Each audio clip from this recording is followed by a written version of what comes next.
আসসালামু আলাইকুম। আজকে হচ্ছে এক বাবার গল্প আমি আপনাদেরকে শোনাবো। সেটা হচ্ছে চীনের একটা বাবা তার মেয়েকে নিয়ে প্রত্যেকদিন একটা কবর খুঁড়েছিলেন বাড়ির পাশে। বিকালবেলা সেখানে শুয়ে থাকতেন। কারণ কি? কারণ হচ্ছে মেয়ের একটা কঠিন রোগ হয়। সে রোগের চিকিৎসা তিনি আসলে করাইতে পারতেছিলেন না। যার ফলে ব্যর্থ হয়ে মেয়ে যে মারা যাবে সেই আশায় তিনি হচ্ছে একটা কবর খুললেন। সেখানে প্রত্যেকদিন বিকালে গিয়ে মা বা বাবা এবং মেয়ে সেখানে সময় কাটাতেন। সেখানে গল্প করতেন যে তুমি কিছুদিন পরে এখানে থাকবে, আমিও তোমার পাশে থাকবো। মানে দৃশ্যটা চিন্তা করেন, মানে কতটা মর্মান্তিক। তো একটা প্রতিবেদন আছে, চলেন প্রতিবেদনটা দেখে আসি, তারপরে বাকি কথাগুলো বলতেছি। এক অসহায় বাবা নিজের জীবন্ত মেয়ের জন্য কবর খুঁড়ছেন। এটি কোনো সিনেমার দৃশ্য নয়, বাস্তবের এক হৃদয় বিদারক ঘটনা। অসুস্থ মেয়ের চিকিৎসার টাকা জোগাড় করতে পারেননি তিনি। মৃত্যু নিশ্চিত জেনে 2 বছরের শিশুর ভয়াবহ মৃত্যু ভয় কাটাতে প্রতিদিন নিয়ে যেতেন সেই কবরের কাছে, যেখানে একদিন হয়তো সে ঘুমিয়ে পড়বে চিরতরে। কি হয়েছিল সেই শিশুটির? শেষমেশ এই ঘটনা কোথায় নিয়ে গেল পরিবারটিকে? 2017 সালে চীনের সিচুয়ান প্রদেশের মিয়াং শহরে ঘটে এই মর্মান্তিক ঘটনা। শিশুটির নাম ঝাং সিংলেই। মাত্র 2 বছর বয়সে ভুগছিল বিরল থ্যালাসেমিয়া রোগে। এই রোগে আক্রান্ত মানুষকে বাঁচাতে হলে প্রয়োজন হয় নিয়মিত রক্ত সঞ্চালন আর ব্যয়বহুল চিকিৎসা। কিন্তু মেয়ের জীবন বাঁচাতে যে অর্থ দরকার, এই দরিদ্র কৃষক পরিবারের নাগালের বাইরে ছিল।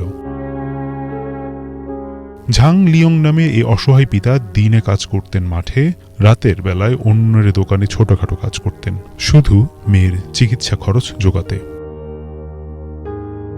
ডেইলি মেলে প্রকাশিত এক প্রতিবেদনে বলা হয়, তিনি আগেই নিজের সমস্ত সঞ্চয়, ধার, এমনকি আত্মীয় স্বজনের সহায়তায় যা পেয়েছিলেন সব খরচ করেছেন মেয়ের চিকিৎসায়। শিশুটির মা অসুস্থতার কারণে কাজ করতে পারতেন না, ফলে পরিবারের আয়ের একমাত্র ভরসা ছিলেন লিয়ং। কিন্তু চিকিৎসা এত ব্যয়বহুল হয়ে উঠেছিল যে এক সময় সব পথ বন্ধ হয়ে যায়। হাসপাতাল জানিয়ে দেয় তারা আর চিকিৎসা চালিয়ে যেতে পারবে না। তখনই পিতা বুঝতে পারেন মৃত্যু আসছে তার ঘরে, তার রাজকন্যার জন্য।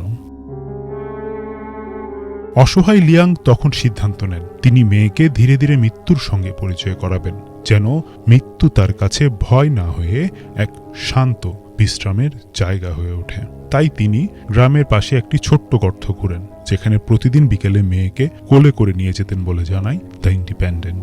ছোট্ট সিনলেই সেখানে বসে কবরের মাটি নিয়ে খেলত, ফুল তুলে রাখত। বাবা তাকে বলতেন, এখানেই একদিন তুমি ঘুমাবে আর আমি থাকবো তোমার পাশে।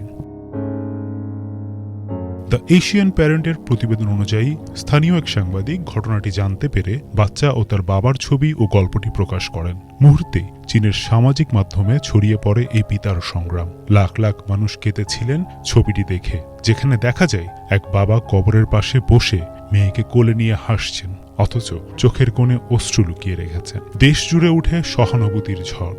অসংখ্য মানুষ অনুদান পাঠাতে শুরু করে। স্থানীয় কর্তৃপক্ষ এগিয়ে আসেন সাহায্যের হাত নিয়ে।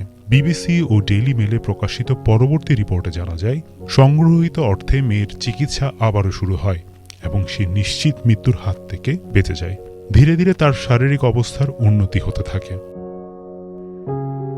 প্রায় 8 বছর পরও ঝং পরিবার সেই স্মৃতিকে ভুলতে পারেনি।